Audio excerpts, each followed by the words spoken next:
Welcome everyone to one more edition of the Jamnabai Narsee Education Series. This was undertaken by the three Jamnabai Narsee Schools under the umbrella of the Narsee Monji Educational Trust, with the intention of being able to cater to the interests of the parent community at this time of the lockdown that we are all experiencing. We have been fortunate to have been able to listen to speakers offer their expert ideas in a wide range of subjects, which included finance, investment, spirituality, leadership, health, well-being, nutrition, and whatnot. What we have lined up for you today is also something extremely interesting, rather unique in its idea, and you will get to hear more about it in just another minute. Please bear with us. We are just waiting for our eminent speaker to be able to log in.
A very good evening.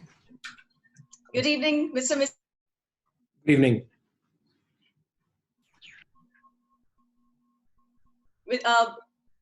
Without any further ado, may I start with the...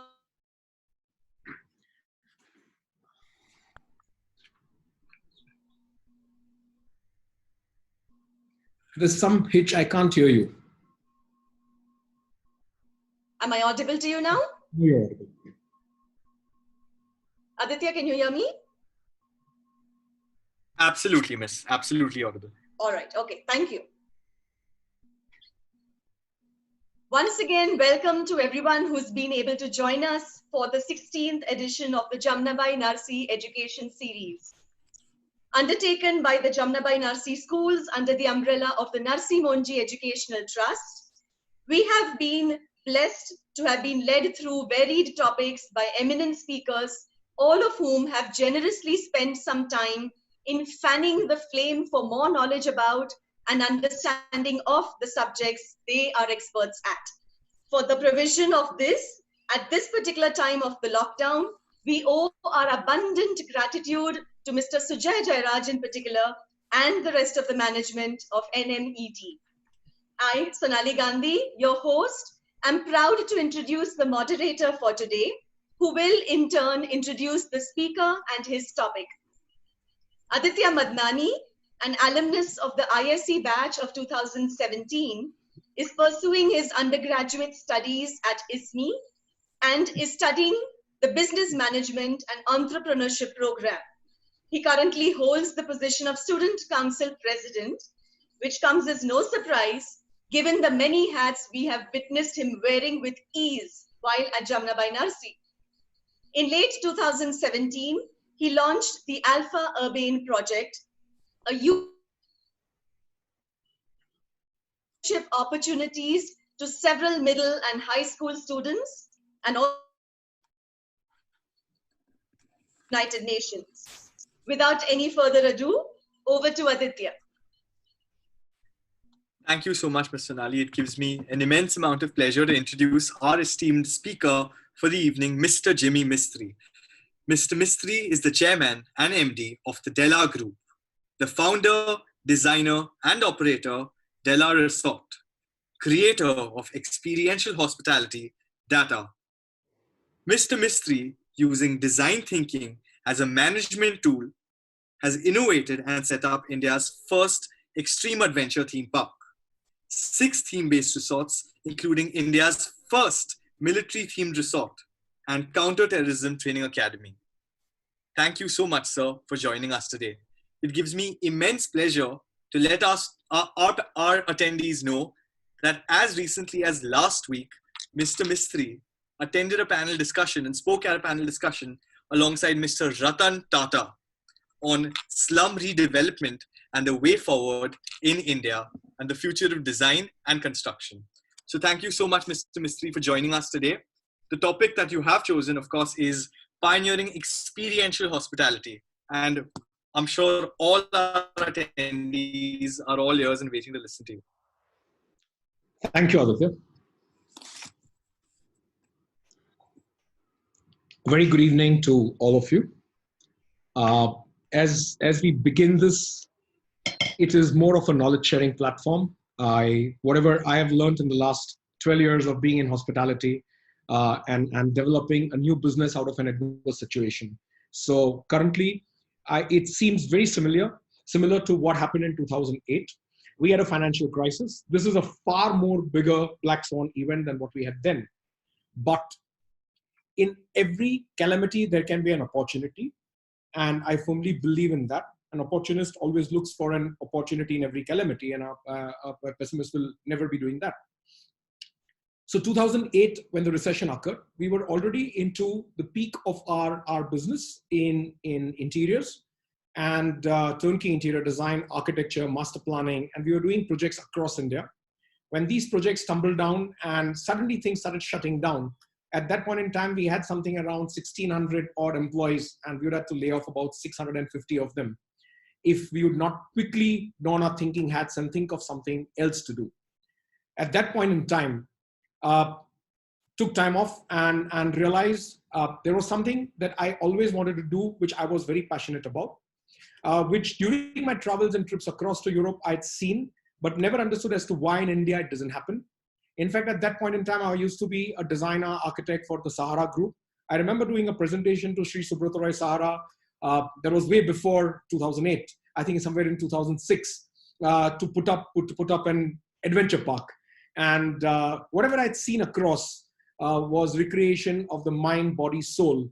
And that didn't come up in India due to our good luck at any point in time.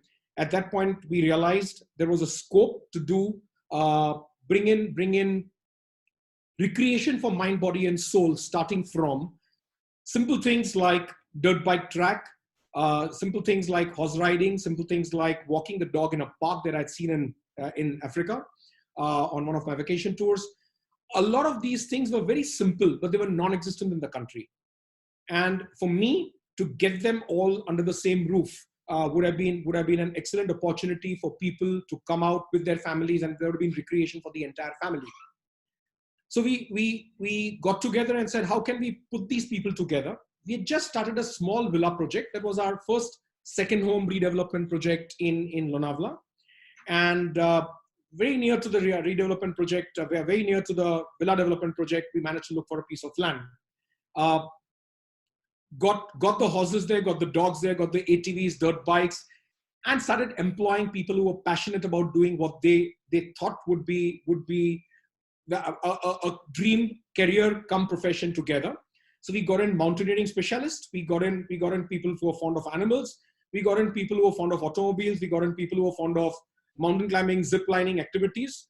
And soon enough, we sat down as a team together and came up with one activity after the other. And then it was a free for all. It was every day we would have sessions and sessions and roll out things together. Can I have the presentation? So I would just take you through this entire experience of experiential hospitality, how it developed, which I'd never thought of. And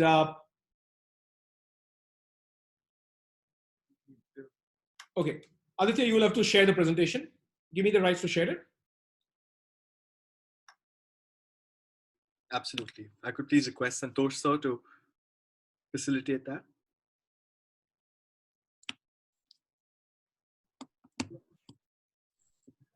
can request the technical team to please help us get the rights to share the presentation.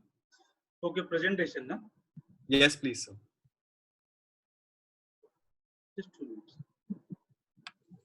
Okay, just click on the share screen. So, Mr. Mistry, we're ready. You can just hit the share screen button and the presentation will be displayed.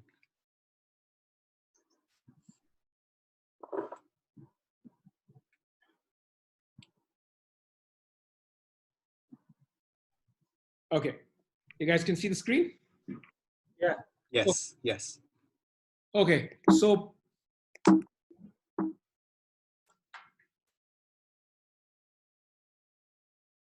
like I said, turning adversities into opportunities.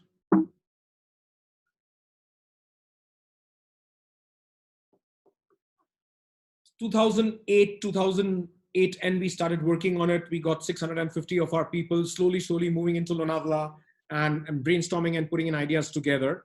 And the same people who are doing our interior projects, architecture projects, structural engineering works, all of them put together. So that's where in 2009, we set up the first adventure park. Activity after activity developed. We had never imagined the whole thing to be the way it is, but we got in zorbing, we got different kinds of zorbs together. We got in mundane activities like paintball, but we got interesting activities like a zip line. We realized that with the adventure park, we needed some kind of an accommodation if you were to attract people to come and stay there, and corporates to come and use the adventure park and facilities, and family to come and use the adventure park and facilities. We came up with a different kind of concept. We realized that setting up a resort would not be our forte, but if the resort were to be different, then the idea and theme of a tented resort was born. And we put up the first 30 rooms of Della Resort, which even today remains as the most occupied facility. The Della Resort was set up on the edge of a mountain. Using our design thinking hats, we tried to get what was not available in the country. In Rajasthan, there used to be Raja Maharaja tents and very colonial style tents. We put up a very contemporary resort and very Philip Stark kind of a design in sync with the canvas of the area. This is a modular tent structure. So at all points in time, we are using design at the forefront to create businesses and opportunities. This entire tent is created with 0% wood. It's all modular steel structure, fiber cement boards. And it's been more than now almost 11 years that this resort has been in operation. We moved very quickly, learned from our mistakes, and got to organizing one thing after the other. And by now, before we could realize, we were full-fledged into hospitality, and our primary business became hospitality with the success that we had achieved. We made a project report, approached the bankers, and put up our first plan to 2 more resorts. 50-room luxury resort, which is what you're seeing here, and another 44 rooms adventure resort. So this is the luxury resort. Again, at this resort, we implemented everything that we had learned in our designing careers and did every single thing that we would be fascinated with for doing, and in turn attracting people and what they saw. We changed the format of these rooms. So if for those of you who've been there, realize it. We believe, I've always loved large bathrooms and spaces. So the room of the hospitality format of these rooms was changed, and it is now a acceptable format for a lot of other branded resorts and hotels within the country. We increased the size of the bathroom, got in the walk-in wardrobe inside, and made the room out. Next slide. That's the adventure resort. So adventure park at the adventure resort, we very early realized that we need to make hospitality theme-based. This was a learning period when we were realizing that a Della theme worked very well, a luxury theme worked very well, and an adventure theme would work next to the adventure park. So the people would not be getting bored of coming to the same place. We have a lot of regular guests who keep coming to us 3 to 4 times a year. And it kept growing. So we did about 60% occupancy when we had one resort. We put up the second resort, we thought it'll drop down, but the occupancy remains constant, and hence the demand for more rooms. We developed a villa complex by that time, which is the first Della Enclave Phase 1, as we called it. Here we realized we needed more rooms during the wedding season. So after having 3 resorts, we still added another 44 rooms in these villas. Recently, we've added one more resort, which is known as a Garden Villa Resort. We've added 80 more rooms. Each of these resort rooms and resorts are having a theme and concept of their own. So it was a new thing in hospitality that people had experienced. Usually, hotel properties have one theme, and all the number of rooms, no matter how many they're all on that theme. And then they have categories of rooms. We had redefined this entire structure upside down. Within the same facility, we had made sure that there are different theme resorts, and yet luxury points were added to it. Again, it became 2016, we were growing, and at that point in time, we realized that there was need to implement whatever we had learned in our designing careers in the last more than 20 years, and come up with a new business which didn't exist in India, is to design products and supply them rather than design interiors. To implement it, we did a case study, and we did the first prototypes and designed our suites. So every product in these suites are on different themes, and every product used in these suites were products designed by us that in a later part of our career, we're going to launch through a retail store. So in these last 5 years, we've designed so far about 2,500 products. That's a presidential suite. It's on a Versace theme. Then we've got a Roberto Cavalli theme. We've got a Fendi theme, Armani. And with these themes, we realized that there was a huge amount of demand. A lot of the guests wanted interiors like these. That prompted us to, in the later part, recently go ahead and put up a 50,000 square feet showroom. Here we had collaborated with Yadro and used Yadro with pieces of furniture. That's Roberto Cavalli. We innovated a few things within hospitality industry, didn't actually innovate them, but yes, within the Indian context, we innovated them. I always used to travel across the world and wonder as to why spas are not open at night. Professionals, business community, and predominantly likes of people like me who like to unwind in the middle of the night. Creative minds usually prefer the night, I believe. And we started with the concept of a 24-hour spa. We started the concept of 24 hours of fine dining. I used to go to 5 stars coffee shops invariably and have the same stale menu, the same stale biryani, sandwich, a salad, nothing more. And the tandoor would be shut. Anything specialty would be shut. So I realized, why can't we have a separate team of chefs at night and open up the whole menu at night? So we started with the concept of 24-hour fine dining. Our entire menu would be on. And so these are some of the things that we did. Through the period of time, we kept putting up banquets after banquets and designing. I love designing, and I love designing for myself, where I was not answerable to a client or the cronies of clients that come along with it.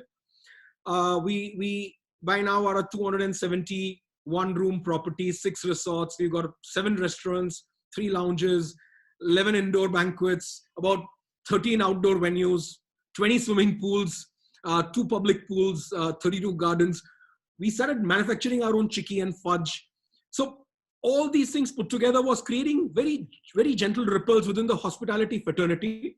And the New York Stern School of their final year MBA graduation students put up Della resorts as a case study.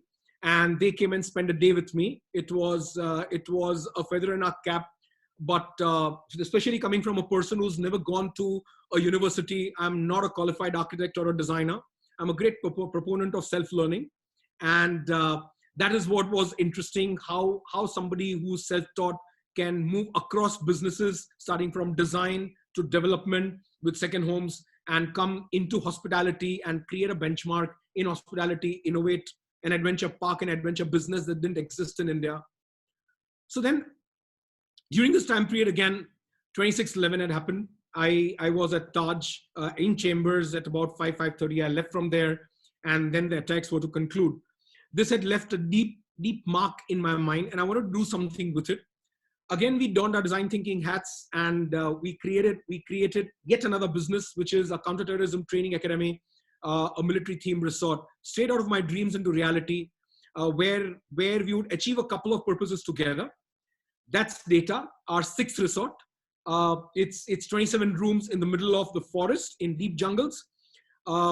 It's landlocked. You can't get there besides our Army 4x4 trucks. And during monsoons, get onto a pontoon because it's waterlogged. We ended up achieving a couple of things. My purpose of taking revenge for 26/11 happened with this setting up of the resort and training every person over here. If they were in a terrorist attack, how would they increase their chances of survival? So it is not a fitness training. It is not a boot camp, but it is training of the mind, training in mental dynamics and training in techniques that you can remain with you for life. Our mission was very simple: igniting passion for the country. At all points in time, I've always displayed very proud, right from the beginning of my career. In our outside our design office at Grant Road, Slater Road, we used to have an Indian flag displayed. Since that time when we set up Adventure Park, we displayed. And I've been very passionate about our country. And I realized that there is a great need in our country. Our country is filled with patriots. All of us are patriotic by nature, by blood. We all love our country. But unfortunate part is we do nothing to ignite that patriotism. We do nothing to take that phenomenon of patriotism the way Americans do, the way Europeans do. And they really wear their patriotism on their sleeves. In India, patriotism only comes out on the night of a cricket match between India and Pakistan. We abuse the daylights out of Pakistan and we feel that's being patriotic.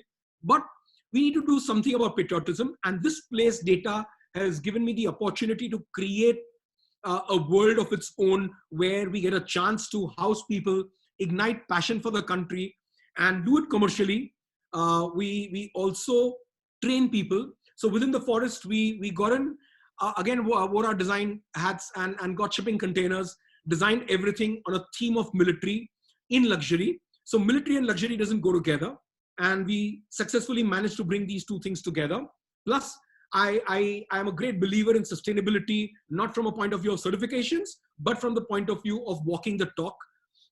And we got in shipping containers and we made the entire resort out of shipping containers and tents. So there are no permanent structures. There is no construction. Even the swimming pool is built in a fiber body and then encased in brick masonry. We added more value to the theme. Being a Parsi, I'm a great admirer of Field Marshal Sam Manekshaw. Sam Manekshaw, because he won the 1971 war for us from Pakistan, the year I was born.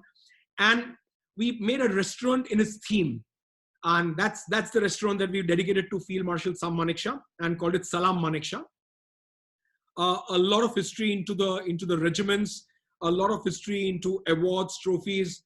The rooms were designed with great care, using cast aluminum with AK-47 rifles, grenades, bullets. The whole theme is luxury, but in a different sense of the word. And so people never imagined to come to a place in the middle of the forest and have something to this international standard. So then we created a banquet hall for training, where we conduct these training programs for corporates and for families. And we named it after the Maratha regiment because we are in the land of Marathas. Igniting passion for the country and patriotism is what we do throughout our programs of the 2-night, 3-day program of counterterrorism, or 2-night, 3-day program of jungle survival or survival techniques. Each of these programs, you've got the finest trainers. They are all ex-special ops. So they are not the people who've been just ex-army or ex-professionals. They're all special ops operatives. They have each donned a hat of seeing death at very close quarters. They've done counter-insurgency operations in the valley. They've done operations in Somalia. Our task force is led by Lieutenant General Raymond Narona. We are very lucky to have somebody at his level join our organization as a director. Raymond and I are very old friends from Indore, where I did my schooling from. We were next door neighbors. So as soon as Raymond retired, I requested Raymond to join and add more value with his wealth of knowledge.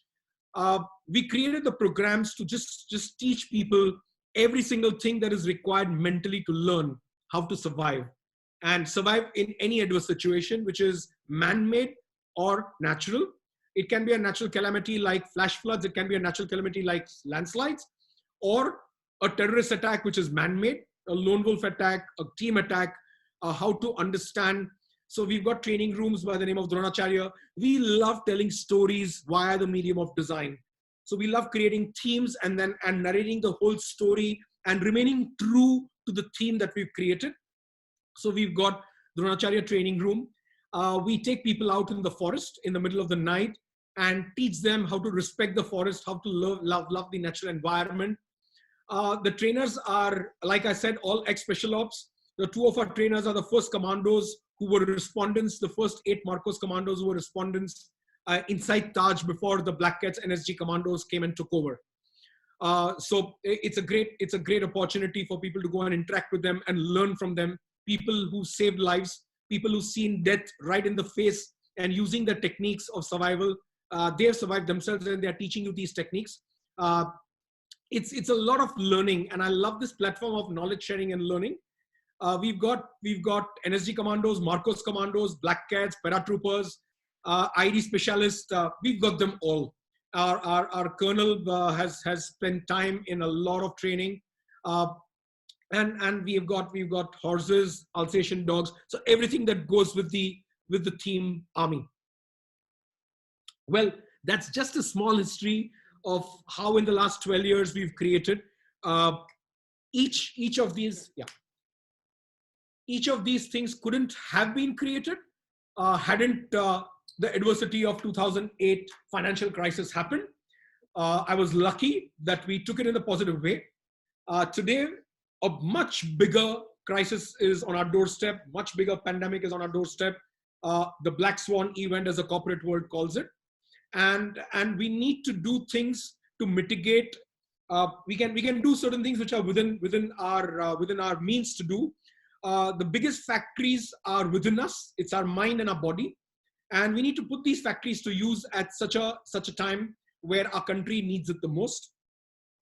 All of us need to respect the lockdown. All of us need to make sure we prepare ourselves from our mind, body, and soul to go out there, use human-centric solutions. At least we as designers need to have loads of empathy. And I'm sure every human being needs to wear their empathetic hearts on their sleeves and come up with solutions within their own lines of businesses. A lot of disruption is going to happen. It's very apparent and evident. Life is never going to be the same in so many aspects, and yet in certain aspects it'll be post-terrorist attacks. Mumbai was back on its feet, normal, the day-to-day rut people got into. But this is going to be changing things and businesses very, very dynamically. We need to prepare ourselves for this. And as usual with this calamity, we are working on yet another thing that we feel is a fantastic opportunity in this calamity. We've been working on two things. For the last 5 years, we've been working on Della stores to set up a chain of large format interior retail stores where thousands of products designed, manufactured by us are put in ready formats where people can go and pick up the designs as it is, complete solutions rather than products. It is going to redefine the online purchase industry as far as interiors is concerned. In spite of everything available online, but even today you can't buy paints online, you can't buy fabrics online, you can't buy tiles online, you can't buy adhesives online. There's so much you can't. We are redefining it. We are about to launch this in the next 2 months as soon as we open up.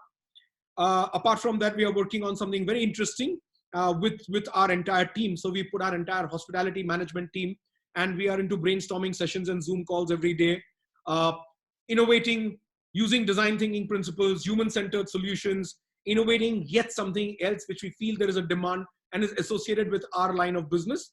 It'll add value to what we do in hospitality. So that's been our short and small journey so far, and the hospitality world has begun to acknowledge it.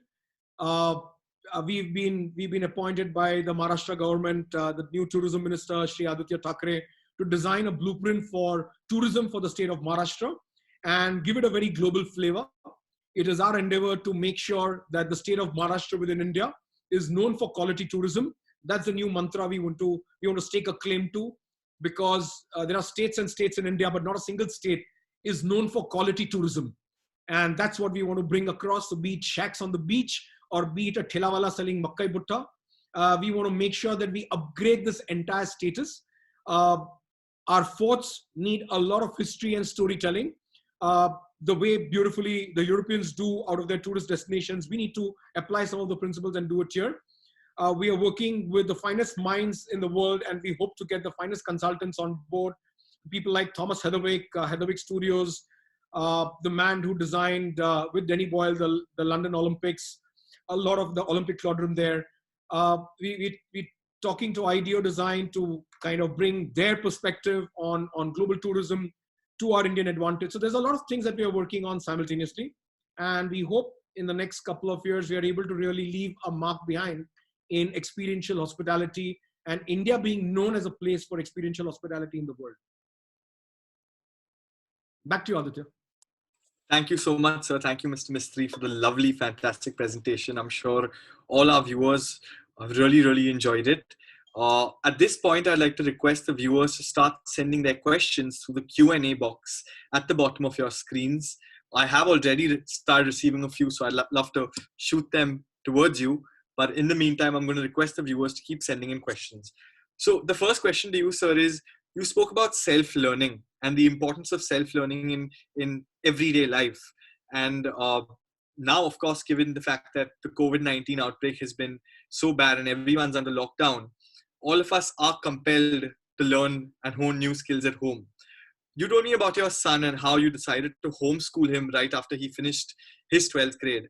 So can you tell us a little bit more about self-learning, what it means to you, given the fact that our audience is primarily parents and students who have children around the age of your son? I'm a great proponent of self-learning because I dropped out of my college during my diploma in mechanical engineering, and I never went back. I learned whatever I wanted to learn, and I never felt the need of lacking in a college degree or a university degree. I started off with a very humble background and pest control, leading to contracting, leading to furniture imports, furniture design, manufacturing, and interior design, turnkey design. And then through my career, we've always self-taught and learned each of these, acquired these skills, done a lot of reading, a lot of knowledge sharing, a lot of learning by traveling globally, working with global partners throughout. For example, when I started importing furniture from Italy, instead of just being interested in the product sale in India, I used to meet the original designers, studios like Charles Pollock, Aditya Madnani, Ettore Sozzas. I got a different, exposure to design within Italy, which I would have never got in the finest of design colleges in India. And I always kept dwelling in more and more and more and more. In fact, I used to go attend international exhibitions in those days in Singapore, in North Carolina, in Italy, and I would be a buyer, but I would actually work on behalf of the companies as a salesman, because those days Italians couldn't speak in English, majority of them. They acquired the skill set much later. It's like the Chinese, most of the Chinese are not able to speak in English today. So I would be a salesman for them, but in doing so, I would actually hobnob with them and learn much more. Later part of my years, I started practicing architecture. Yes, there was a lot of learning and studying on my own. A lot of online learning is possible nowadays. And it was a challenge each time I pitched on a project or a competition and won it in competition with a couple of other qualified architects and established design practices. A lot of my design thought processes changed when I learned design thinking in a 3-day seminar with IDEO Design. And that changed my perspective to design. And I started dwelling into design thinking, human-centered design, empathy in design, a lot more consciously. And that was way early in 2007, 2006, 7, around there. So, all of this has been self-taught. I just did a presentation and I shared with you all how I learned hospitality. I'd never run, leave alone a resort, I'd never run a restaurant in my life or a bar. So today we are running with about 1,650 employees, our 6 resorts, and all those banquets and venues. So each stage, it's a learning stage. And I can go on giving examples after examples. When we started our banquets, we were told that, you have to allow outside catering. Otherwise, Marus will never do weddings at your destination and Jains will never do weddings because they need their caterers. I said, dude, if we are in this business, we are going to remain true to it. It's okay if they don't do weddings, we will see. So we started really understanding and learning what these caterers are doing and doing one up on them. And today, we have a rule for the last 10 years. We don't allow an outside caterer in our property. And we do the biggest and finest of Maru and Jain weddings. In fact, we are known for Jain weddings. So it's something that you can self-learn. I'm a hardcore non-veg, I'm a hardcore baba, but we specialize in veg weddings. I mean, it's something that you need to self-learn. Coming back to my son, so my 3 kids, my daughter finished her IB and she did her business management studies here and she went to London Business School, got qualified there. and she's back working with me. But during this entire process, I was very, very keen that I don't allow my son to do that. I was waiting for him to finish his 12th. And the minute he finished his IB 12th, I wanted him to work with me and learn with me every single thing that I ever wanted to learn without having the dogma on our lives of going and giving an exam and getting grades and passing. Who are you justifying to? I know my son is going to be an entrepreneur in my work, in his own work, whatever he wishes to do.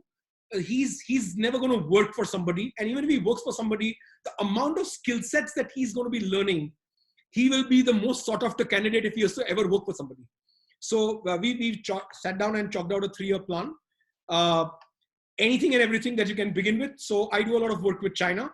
He started learning Chinese because I realized that I'm not able to learn at this stage, but I want him to learn it. It's going to take him a good 2 years period to be able to converse and help in work or be on his own in manufacturing or whatever else that he wishes to, or trade with China. He's learning religious studies. I see all of us in school have not, how much of knowledge do I have on Islam? How much of knowledge do I have on Jews? How much of knowledge do I have on Christianity? I'm not talking in terms of religion. I'm talking in terms of knowledge on the religion. And we need to, over and above our own communities, we need to learn about, if you're to respect other humans, you need to learn about their cultures, their customs, their traditions from a knowledge standpoint. So history of religions is very, very critical, which is what he's doing and learning. Apart from doing Krav Maga and doing other things, he's learning design. So he's learning AutoCAD, drafting, 3D Studio Max, Revit, V-Ray, and that's a whole list. He's learning Photoshop, rendering, presentations. So there is non-stop courses he's doing across.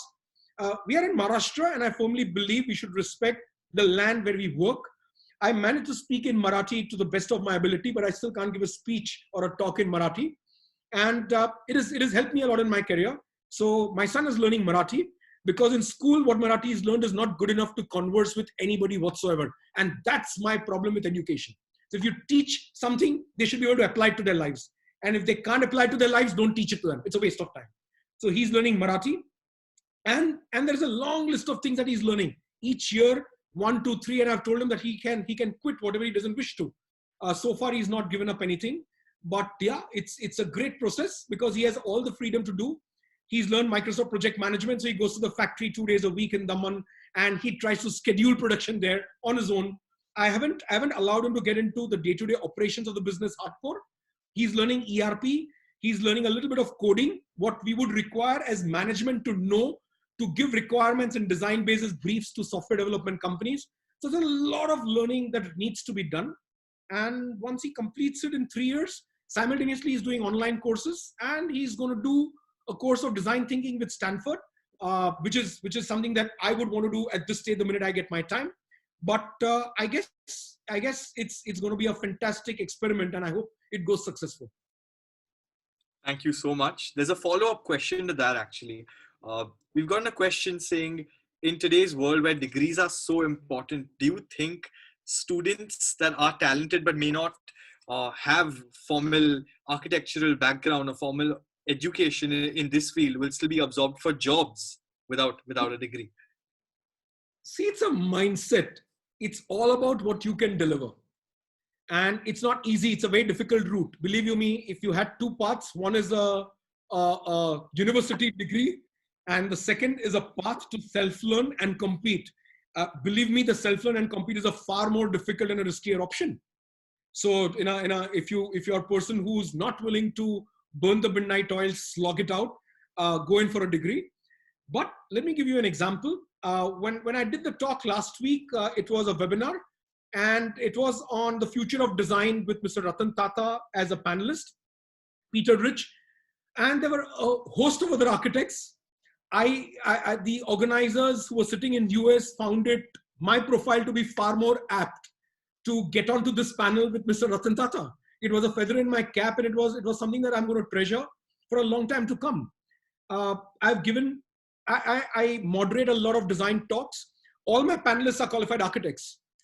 So each time I'm there on the panel, my level of knowledge has to be at par or better than them if I have to really do justice as a moderator on that panel.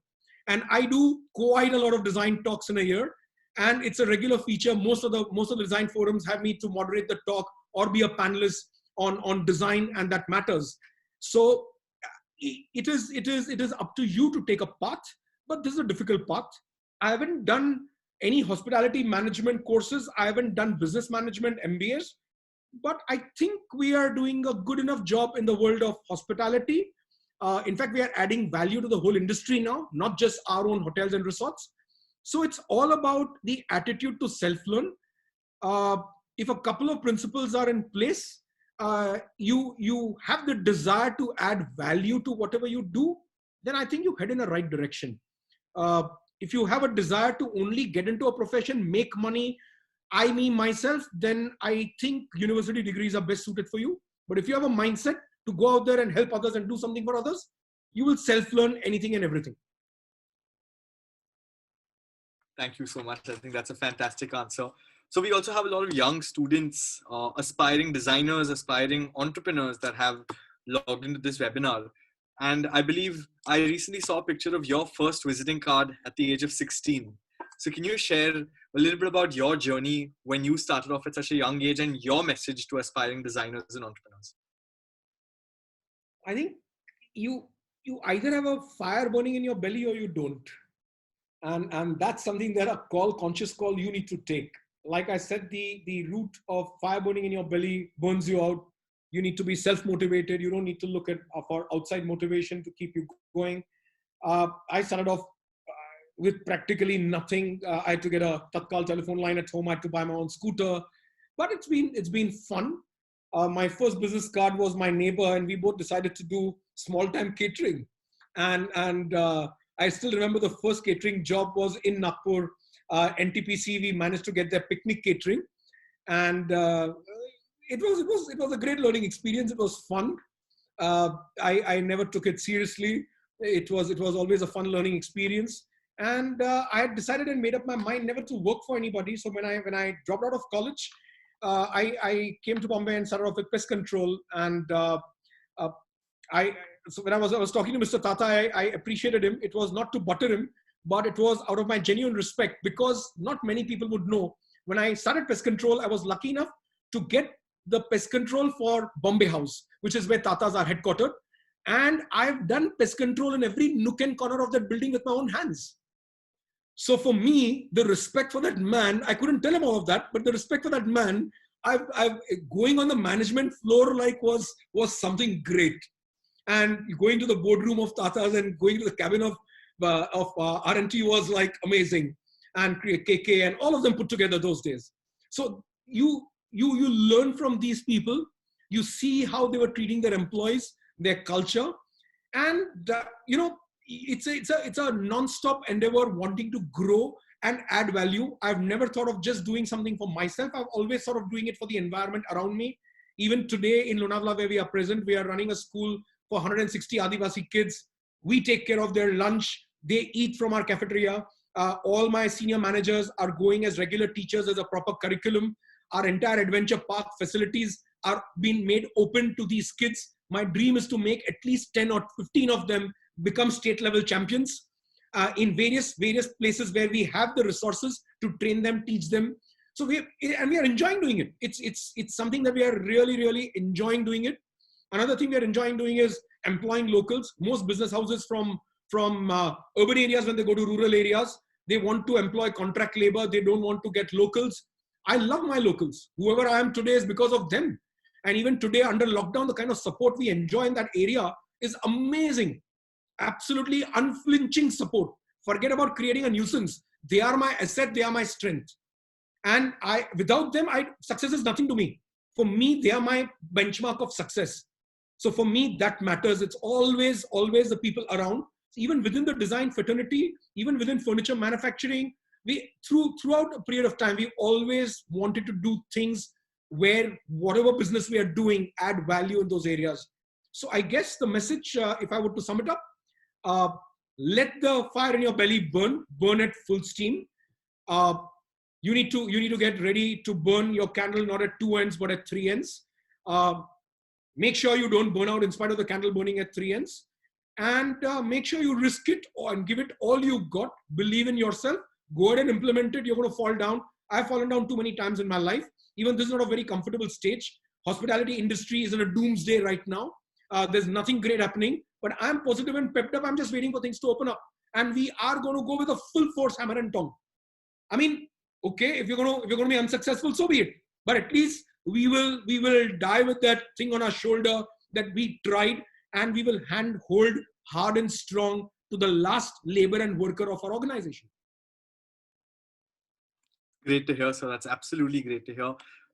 As you rightly said, that probably the tourism and hospitality industry at this point, due to the crisis, is one of the worst affected industries. And yes, there are several opportunities that do await us. But anything in specific that you're looking at with Della as soon as things get back to normal? What is the roadmap ahead for you? I guess there are a lot of guesstimations. Everybody is talking about recalibrating, but at what stage do you recalibrate? You recalibrate when you open. You do not know when you're opening. So you do not know whether you're going live on 4th May. You do not know whether you're going live on 15th May. And if the industry goes live, whether it reoccurs, whether we are able to break the chain links that our beloved Prime Minister is doing so hard. People have sacrificed. So it is very, very fluxy right now. Depends on so many criteria. But yes, the minute we are allowed to go back, we are already discussing things of how to do a multi-pronged approach and how to make sure that we augment any kind of business losses that we are going to encounter because of large gatherings not being possible, large weddings not being possible, large corporate groups not happening. How will we go ahead and open up a multi-pronged approach and make sure that we get the clientele that we deserve and we give those experiences to our people, make sure how we lead the industry in doing things within hospitality. Everybody's going to be talking about safety, safety, safety within their properties. How can we be differentiating ourselves in those safety aspects? So there's a lot of things that are happening. A lot of hard work is happening. There is no other option but to look for alternate opportunities which will go ahead and prong and fortify your businesses. Thank you. And the last question for the evening, if I may, you spoke about disruption and of course, design thinking. So your advice to anyone and everyone that's tuned into this talk as to how they can apply basic design thinking principles in their everyday life and how can they disrupt their everyday life? Well, I would strongly recommend a couple of things that they can do. Design thinking is not for designers. So that's the first myth that needs to be understood. Design thinking is for everybody. Design thinking is a set of process that you follow as a problem solving tool for anything and everything that you have. You have a problem at school, you can use the design thinking process and come up with a solution. And that solution, if the process is followed, has to be guaranteed human-centered. And it has to have a lot of empathy. And the minute empathy comes in, you're putting yourself into the other person's shoes and realizing. So I strongly recommend them study IDEO design. For me, IDEO is God. They are right up there with Elon Musk and people who are impacting this world. Study them. Study design thinking in the best possible way you can online. You feel free to, my Insta handle is there. Feel free to shoot any questions that you want, and I'll be more than happy to help you with the answers. Once you start understanding design thinking, you start understanding rapid prototyping for solutions, your whole thought process changes. And then level 2, you see how in your own lives you can apply design thinking in the chosen profession where you want to belong to. And if empathy gets deeply ingrained into you, believe you me, you will be a person with a very high SQ, and you will be a person who will add value to human lives no matter where you are. And the barometer for success of a human is definitely how many human lives you're able to touch, impact, change for the better. Thank you so much. That was very insightful. If I can now invite our headmistress, Miss Sonali Gandhi, to take over the proceedings. Mr. Mistry, I really don't know how to thank you. You beginning with the idea of seeking opportunity in adversity is extremely inspiring. You are a self-taught person, which again is something extremely inspirational. I love the fact that you have hinted at the need of the hour being to work on mental dynamics. That sounds really fascinating. And your very admirable. Excuse me. The dichotomy of luxury and military is again something that has got me very intrigued, and we can't wait for an opportunity to experience all that you have to offer soon enough. Empathetic hearts on our sleeves. You know what? You are not just painting a rosy picture of what is imminent. We know we are up for difficult times, but you have motivated your viewers to emerge stronger in spite, actually, in fact, because of what is the situation. Congratulations on being approached to augment quality tourism in Maharashtra. Given all the many projects you have going, and that too at such large scale, we are tremendously indebted to you for sparing some time for our benefit today. Allow me to share here that at Jamnabai Narsee, education is imparted for life, including functional Marathi that is taught to all our students. Your passion is evident, and that is what we aim to make all our students nurture in their souls, a desire to excel in any and all areas of their endeavor. So once again, with the deepest gratitude, thank you for joining us and making this such an enriching session. Thank you, Sonali. Thank you, Aditya. It was great talking to all of you. Thank you, students and parents, for listening to me. I hope I've been able to drive a couple of points that I firmly believe and stand for. You can reach out to me on my Insta handle for anything that you require. And for those of you who visited Della, I'm sure you can connect. But for those of you who've not, please come and experience and explore Della data, ignite passion for the country, take that passion across and ignite the millions and millions of people that you come across in your lives. Thank you. Jai Hind. Thank you. Thank you, Aditya, for being such a wonderful moderator. Thank you to all those who make these webinars possible, particularly once again, Mr.